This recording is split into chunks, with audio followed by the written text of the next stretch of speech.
Olá pessoal, estamos aqui em mais um podcast, hoje com meu amigo e irmão, ele que é um dos candidatos ao Quinto Constitucional, nesse programa que estamos fazendo aqui, entrevistando os próximos candidatos ao Quinto Constitucional, ele que eu tenho um carinho imenso e vocês vão ter também o prazer de conhecê-lo mais a fundo, meu amigo Ricardo Costa Pinto, Cadito.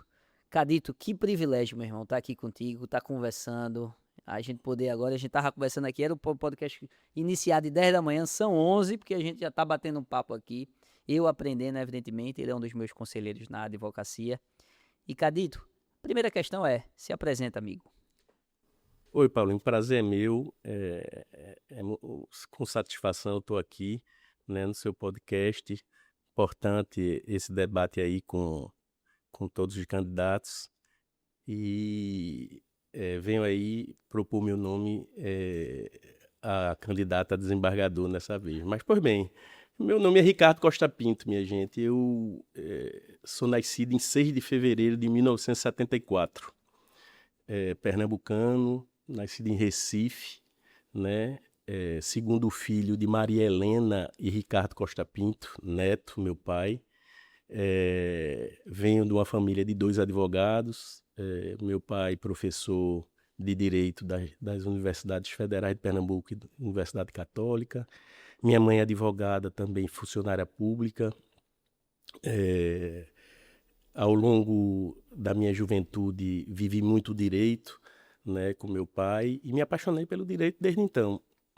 Caminhava ao lado dele desde pequeno, era muito ligado, e escolhi o direito para ser minha profissão, escolhi o direito para levar minha vida.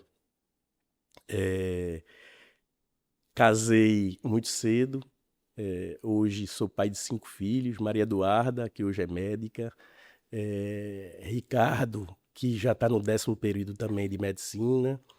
Eu tenho Arthur, que apesar de ter passado em medicina, escolheu computação na Federal. E tenho meus 2 novinhos, que são Miguel e Matheus. Pois bem, minha gente, eu fiz Direito na Universidade Católica de Pernambuco, formado em 1997. Né? Logo em seguida, em 98, tirei meu AB no concurso. Eu fiz em novembro a primeira fase, né? Ainda estudante, passei. E no começo de 98, em março de 98, eu fiz a segunda etapa e tirei meu AB em 98. Pois bem, ao longo desses 28 anos, eu venho fazendo advocacia, tá certo? Advocacia efetiva. O que é advocacia efetiva?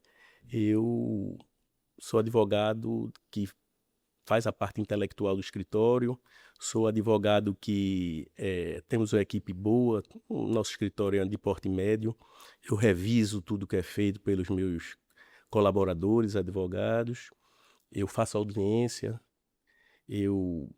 hoje eu tenho um posto no escritório que tomo conta dos processos do tribunal, então despacho muito memoriais, eu faço as sustentações orais do escritório também.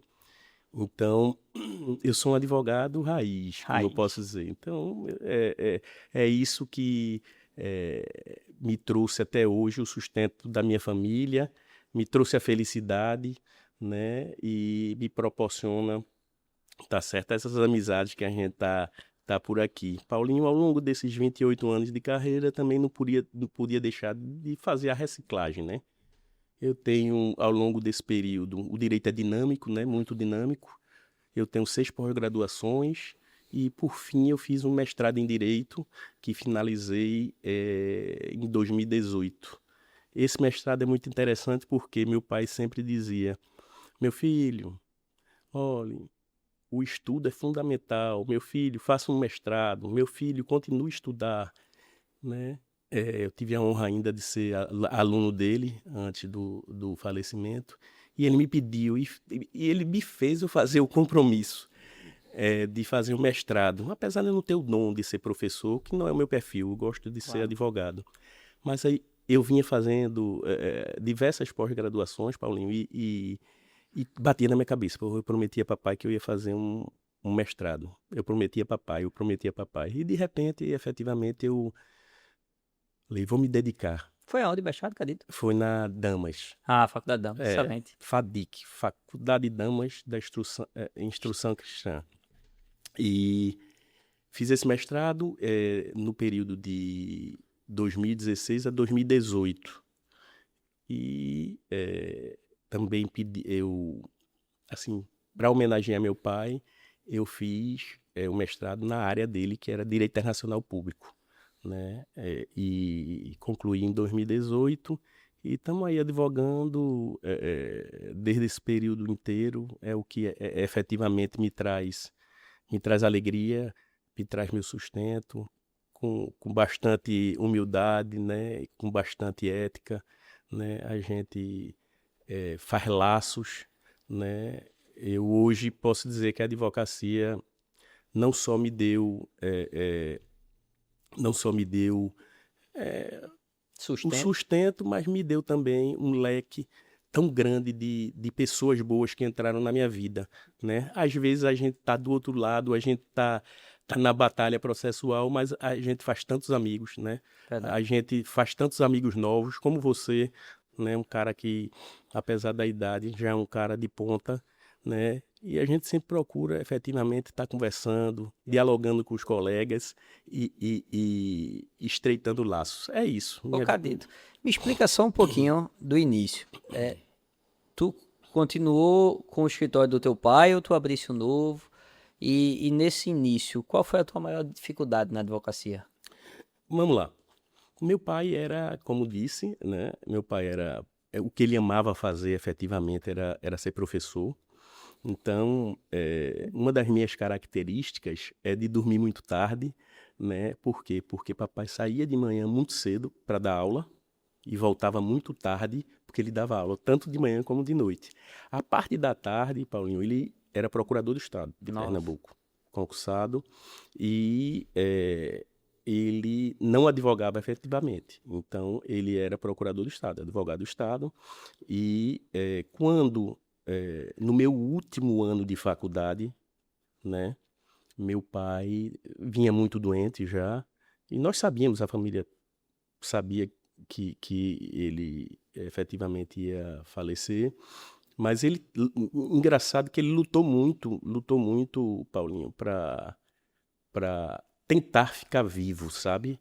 Para minha formatura. Papai morreu em 27/7/97. E minha formatura foi no final do ano. Tanto que papai era tão querido na turma, e logicamente eu também fiz diversos amigos. E eu tive o prazer, e me emocionei muito, de ter o nome da minha turma, o nome do meu pai. Então, Nossa, que bacana. o nome da minha turma foi o nome do meu pai. E mais satisfatório, assim, para minha vida, que isso foi muito, para mim foi muito importante. Eu fui o orador da turma, ou seja, não foi nem oração na hora, foi muita emoção, porque eu me emocionei bastante com a formatura e com tudo que aconteceu, né? Mas papai não tinha escritório. Eu, quando iniciei, efetivamente, logo em seguida que papai faleceu, um tio meu, Demócrito Laurindo de Albuquerque, cara fantástico, um ser humano maravilhoso, uma mente brilhante do direito, sabe? Ele me chamou para eu ir para o escritório dele, e um cara que tinha uma advocacia robusta, uma advocacia de bancos, e eu aprendi bastante lá. Assim, a filha dele, Mariana, apesar de mais jovem que eu, uma advogada de mão cheia, uma advogada... E a gente trilhou esse começo da advocacia com esse apoio, logicamente difícil, mas com esse apoio, né? E eu aprendi bastante, né? Ganhei meu dinheiro, né? Logicamente. E depois de 6 anos que eu estava no escritório de tio Demócrito, eu abri minha própria banca. E daí eu entrei nas licitações que tinham aí de bancos, já advoguei para 3 bancos ao mesmo tempo, um volume grande de processo. E, assim, Foi uma luta no começo, mas eu acho que, assim, foi satisfatório, foi bastante satisfatório com as ajudas que eu tive e com o desenrolar. Eu acho que o advogado, primeiro ele tem que ter um objetivo de vida, né? E você buscar efetivamente esse objetivo. E meu objetivo era efetivamente, no primeiro momento, ter um escritório próprio. Eu lutei durante 6 anos para ter, fiz um escritório muito bacana com outros 2 sócios, 3 sócios, Rodrigo Jatobá, Estácio Lobo e Paulo Fernandes, todos da faculdade. A gente fez um escritório para a época, Paulinho, um escritório muito legal. Foi mesmo, ficava onde, Cadito? Rua Demócrito de Souza Filho, Espinheiro? Madalena, Madalena. 186. O escritório sensacional, a gente fez um escritório ao padrão da época, muito, muito, muito bom e bonito. E começamos efetivamente a carreira solo desde então, em 2004. E foi bacana porque a gente estava muito bem, cada um fazia praticamente uma área e as indicações eram mútuas e a gente se deu muito bem durante muito tempo e eu acho que essa parceria foi uma coisa que agregou muito para mim, tá certo? Acho que para todos nós, né? Porque a gente era muito jovem ainda, né? Muito jovem, mas o suporte era mútuo de cada um, entendeu? E continuei, graças a Deus, até hoje como estou. Hoje a advocacia da gente é uma advocacia diferente, é mais voltada a empresas. E a gente só faz hoje a parte empresarial. Posso dizer que é um escritório boutique, assim, um escritório, logicamente, com diversos clientes de empresa, mas é um escritório hoje mais voltado à parte Empresarial. empresarial. Ô, Cadito, você é um cara hoje extremamente bem posicionado no mercado. Se você pudesse mencionar uma habilidade que o advogado precisa desenvolver para, depois de tanto tempo de carreira, ainda permanecer bem posicionado, qual seria essa habilidade? Paulinho, hoje, o mundo é network. É network. É você, em primeiro lugar, você precisa fazer uma advocacia ética, né? Você pode fazer network, você pode conhecer muita gente, mas se você não fizer uma advocacia ética, uma advocacia, tá certo, tecnicamente boa, tá bom? E você tiver contatos, você já tem meio caminho andado, né? E o network, você vai... Paulinho, eu vou contar uma história engraçada. Um dos meus melhores clientes de hoje foi um cliente que eu advoguei contra. É mesmo. Foi. Eu advoguei contra, logicamente, fiz um bom trabalho. O meu direito era melhor, mas o cara tinha um suporte grande, tá certo? Inclusive, à época de um escritório que tinha um relacionamento forte com o tribunal, com tudo. Mas eu ganhei o processo e esse cara é meu cliente até hoje, entendeu? Coisa boa. Quantos anos isso? Isso foi 2014, 12 anos. 12 anos, opa aí. E é um dos melhores clientes de partido hoje. Essa empresa é uma empresa de médio porte, mas que tudo dessa empresa e pessoal do cliente é comigo. Ou seja, você tem que se relacionar, você tem que ser ético. Essas coisas vão surgindo na sua vida, né? Quem imaginaria que eu ia conseguir... Eu não esperava conseguir claro uma não. empresa advogando contra. É. Mas veja, é lealdade processual, né? É um contato, vários contatos foram feitos para acordo, para tentar acordo, sempre na lealdade, sempre, né? Logicamente eu defendi interesse diverso, mas a gente faz uma coisa que é bem feita, né? E aí veio surgindo, né? A gente veio ampliando, graças a Deus também eu tenho aí a confiança, minha família tem também, a família inteira, né? A gente tem um relacionamento bom e são diversas empresas que eu advogo desde 2002 eu advogo para um pessoal da minha família que isso também é importante, que me deu sustentação, tá certo, no começo da carreira. Eles confiaram em mim, apesar de ser muito novo e de ter 4 anos de formado, eles investiram em mim. E hoje eu estou aí efetivamente há 24 anos advogando para esse grupo que é enorme, é um grupo muito grande, tá certo, aqui em Pernambuco. E esse foi o grande X para mim, essa confiança. É o ponto de inflexão na tua carreira, né? Isso, esse ponto de confiança que Paulinho, efetivamente, eu respirei tranquilo, porque eu já tinha filho também, e eu respirei tranquilo, por quê? Porque isso me dava o suporte, né, de saber que no final do mês eu estaria tranquilo, e eu podia fazer meu trabalho de forma assim, correta, de forma a galgar outros espaços. Esse começo foi assim e hoje tá graças a Deus nós temos aí um nome, não é como você disse, mas um nome consolidado, as pessoas conhecem, as pessoas sabem a minha forma do meu escritório de tratar e a gente, logicamente, hoje tem uma carteira muito boa de clientes e com a classe, com os amigos, a gente é bem respeitado. Eu acredito. E não foi eufemismo, não. É uma grande dificuldade, é uma grande verdade, na verdade, que eu me inspiro muito em você. Assim, Ô, amigo, obrigado. quantos anos de advocacia? 28. 28. 28. E qual é a maior dificuldade da advocacia hoje? Você observa. E aí eu não falo exclusivamente do teu escritório, a advocacia de modo geral. Paulinho, primeiro ponto que eu acho é que hoje o Brasil tem mais faculdades que o mundo inteiro. Só o Brasil. Eu acho que a educação tem que ir onde a população está, acho. Mas, a minha época, eu tinha 3 opções, Paulinho. Eu tinha a Universidade Católica de Pernambuco, Universidade Federal de Pernambuco e Olinda, A ESO, né? a ESO. Nem era a ESO, tá? Ah, Era Faculdade de Direito de Olinda. Me lembro muito bem de que... que era uma excelente faculdade, viu? Excelente, excelente.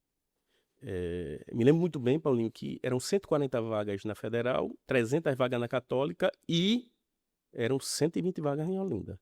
Meu pai, à época, disse, meu filho, eu quero que você faça só Federal e Católica. Eu disse, tá bom. E fiz e só passei na Católica. Mas hoje você tem um leque, Paulinho. No interior só tinha uma faculdade, que era a SES, no Caruaru, que meu pai disse, também não faça. E hoje, toda cidade do interior tem uma faculdade de Direito. Hoje, em Recife, você tem 12, 14, 15 faculdades de Direito. Ou seja, jogam no mercado bacharéis, né? Logicamente, a prova da OAB é inibitória e tem que ser, amigo, porque, veja, o volume de advogados é muito grande, tá?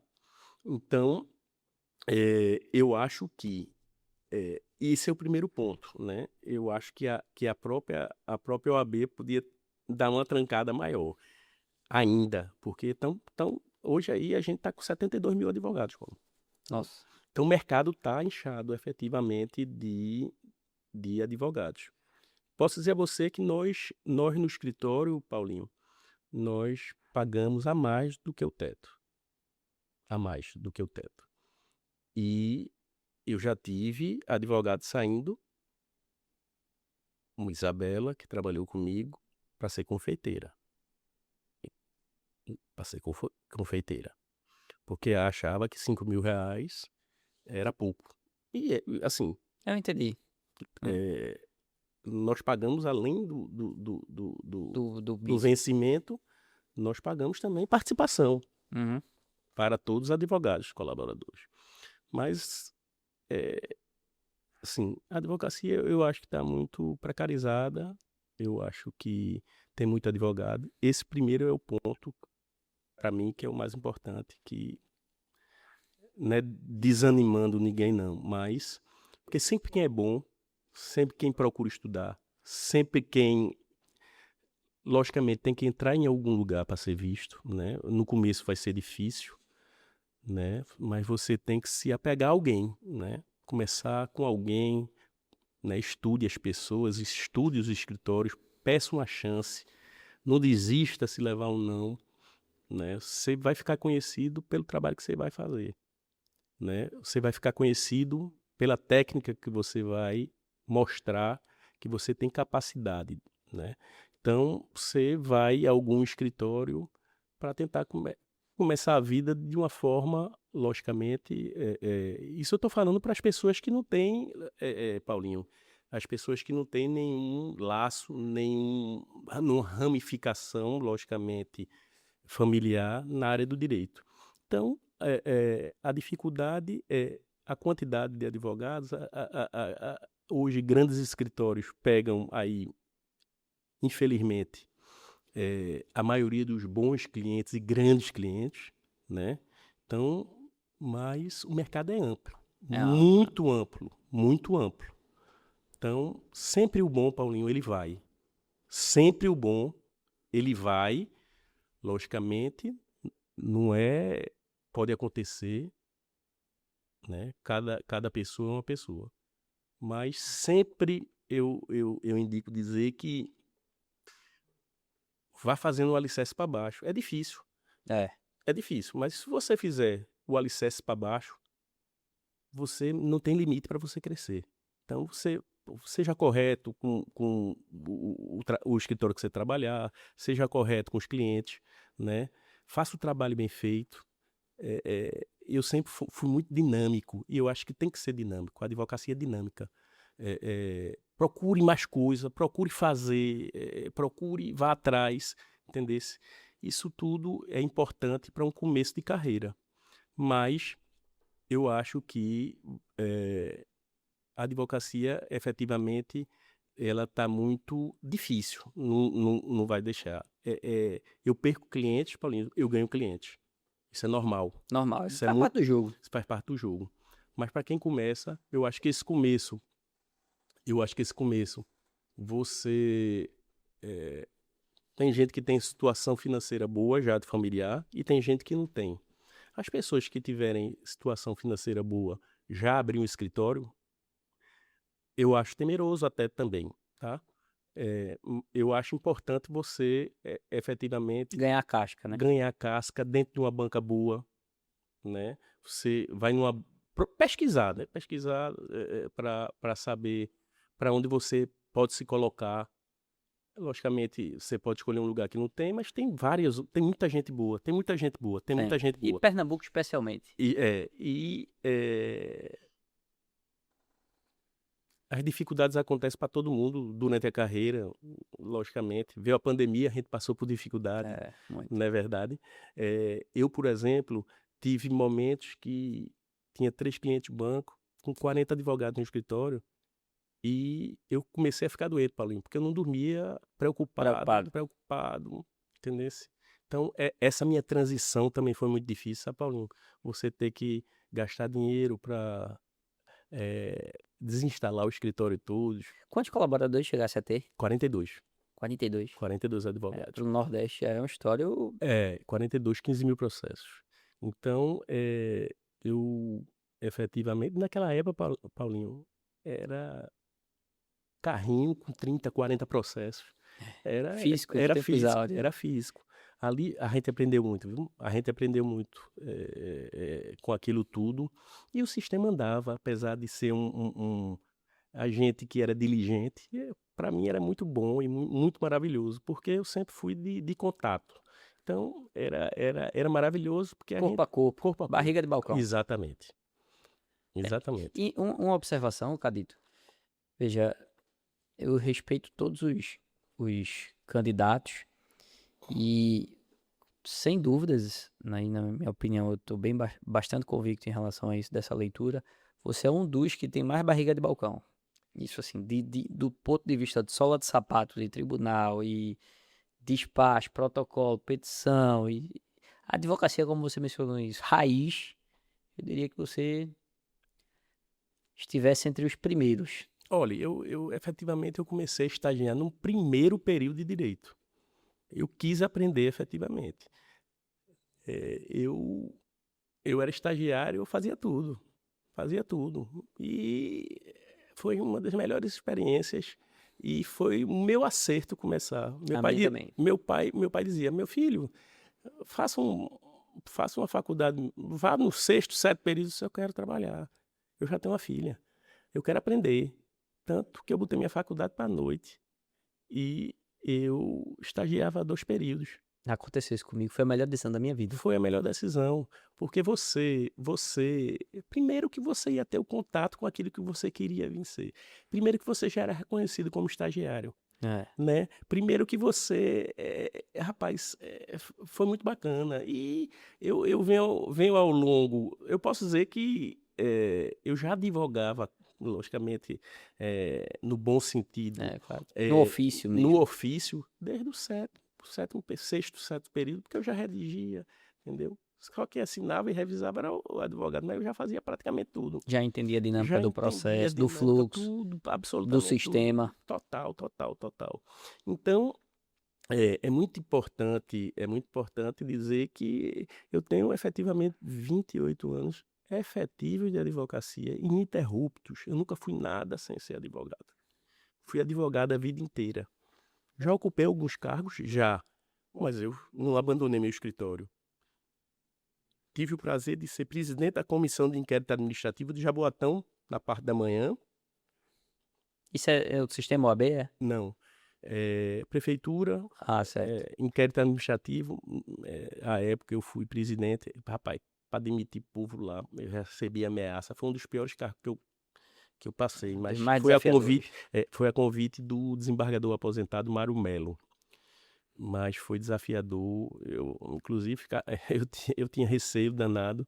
Da própria vida. Lógico, porque a gente tratava. Tem um caso lá emblemático que um guarda municipal é quem vendia droga dentro de uma escola municipal. Então eu demiti esse cara me ameaçou muito, entendeu? Aí eu tive esse prazer de ser lá presidente de comissão de inquérito administrativo, já fui subprocurador do Cabo, mas também advogando, não parei de advogar, né? Também já fui diretor jurídico da IPTI. Da IPTI?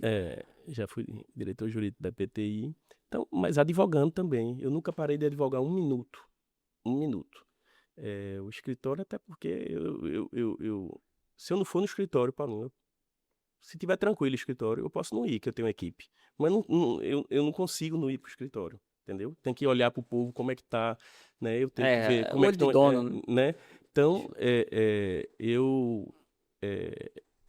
como você, que eu vejo também, sua dinâmica, a gente gosta bastante do que faz, né? A gente adora ser advogado. É paixão. É paixão. Move muito mais do que o próprio sustento.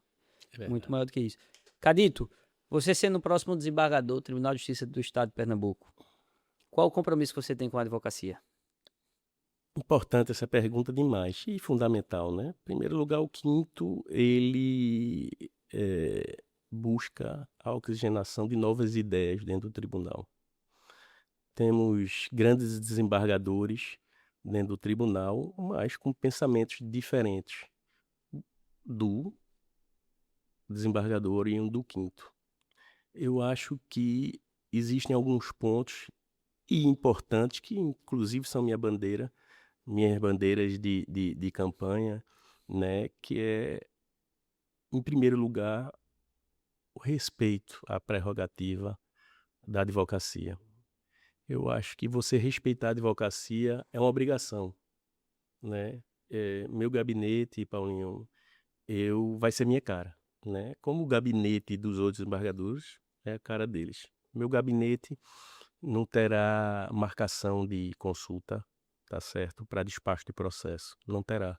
Eu darei expediente e eu vou fazer questão, logicamente, não estando em sessão, né?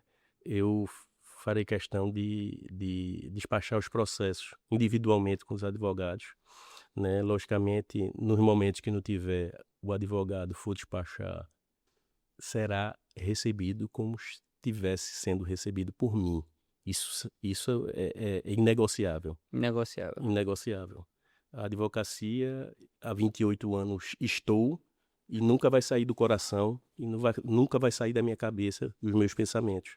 Ficarei apenas 23 anos no tribunal. Então, serei mais advogado do que magistrado.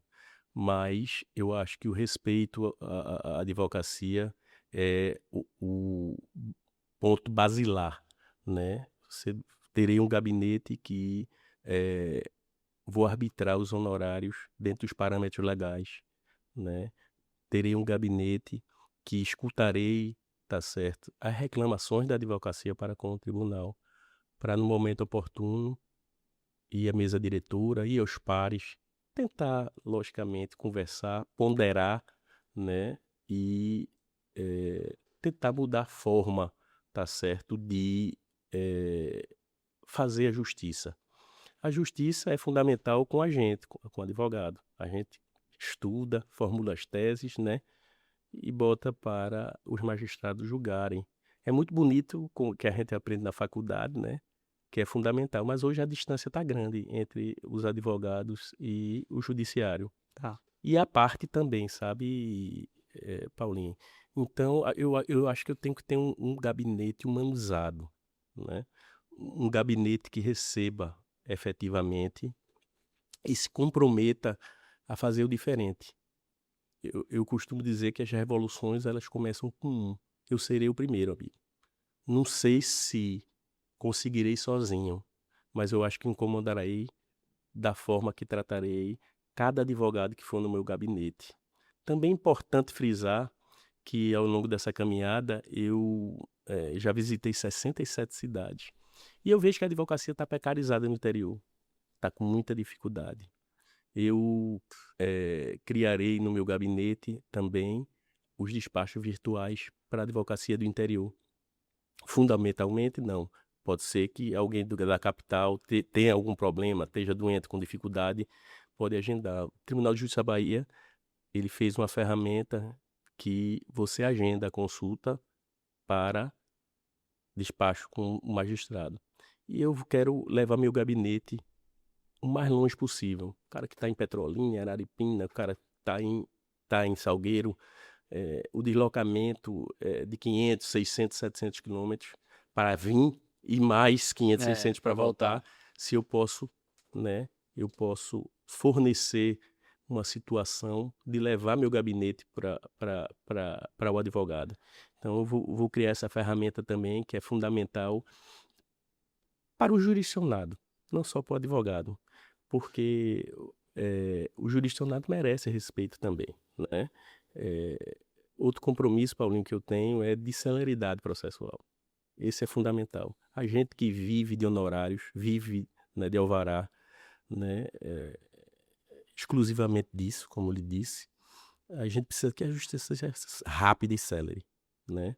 Eu costumo dizer que tenho dificuldade, logicamente, com alguns desembargadores na questão de prazo, de tempo, e tenho muita satisfação com outros também.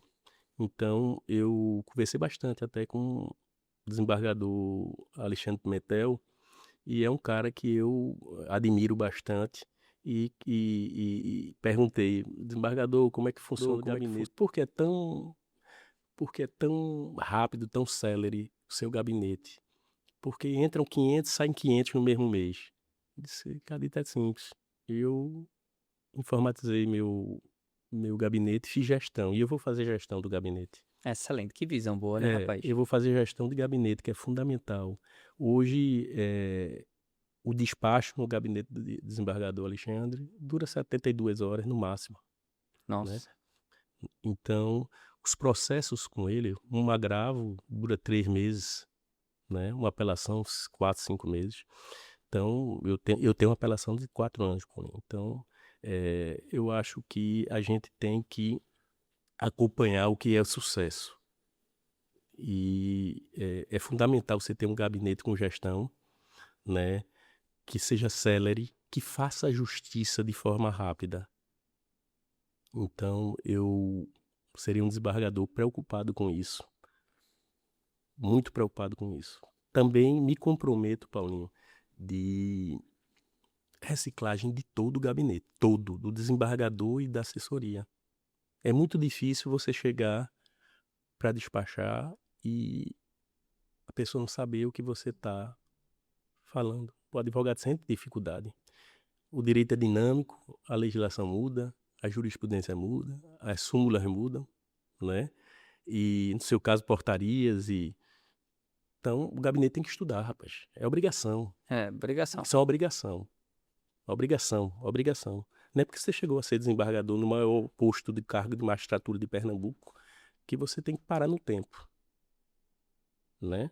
Então, eu acho que isso é uma obrigação e isso é fundamental, né? Para ter um gabinete respeitado, não é? Você olhar no olho do advogado, debater a tese dele com ele. Isso é a obrigação do magistrado. Então, engrandece muito. Isso é fundamental. Eu acho que são pontos que eu acho que a advocacia ela necessita, sabe, Paulinho? Mas como disse, terá, se Deus quiser, a vontade de Deus será feita e o desembargador já está até escolhido por Deus, mas o meu gabinete terá uma plaquinha dizendo que o advogado não tem hora, não tem marcação, não tem... É chegar e efetivamente despachar. Eu quero contato com a advocacia efetiva, tá? Isso é um compromisso meu. Rapaz, excelente. Muito bom saber disso. Cadito, a gente tá encaminhando para o final e eu gostaria que nessa última pergunta você mencionasse quais são as virtudes que um bom juiz, um bom magistrado, um bom desembargador precisa ter, desenvolver para conseguir atender toda a sociedade da melhor forma possível e cumprir a sua função social. E antes de mais nada, gostaria de te agradecer, é um privilégio estar com você aqui. Me sinto muito honrado, um privilégio, uma satisfação conversar contigo. Como eu sempre falo, é sempre um aprendizado. E você é um cara que é um espelho não só como profissional, mas também como ser humano. Ô, meu amigo, a recíproca é verdadeira. Da mesma forma, a gente criou um laço de amizade, né, através da política de classe. A gente se gosta, a gente tem efetivamente um pensamento parecido, né? Você é um espelho também para mim, apesar de ser mais velho, né? E deveria ser um espelho para muitos jovens advogados.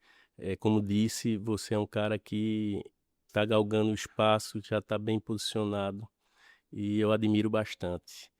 Mas, lhe respondendo a pergunta, o que é que a sociedade, o que é que a advocacia, né, como um todo, espera de um magistrado? Em primeiro lugar, ética, né? Ética. Ética. Você está vendo aí o mundo como está hoje, né? Desvios de conduta, a ética jogada para um lado, para o outro, né? E eu acho que ética é fundamental. Ética é fundamental. Você pegar o processo, você analisar e você ajustar o processo com a legislação competente, né?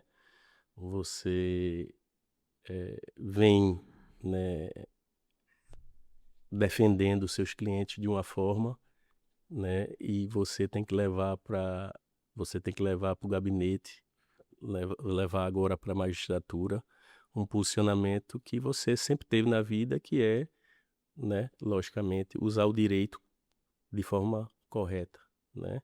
Essa é o ponto principal.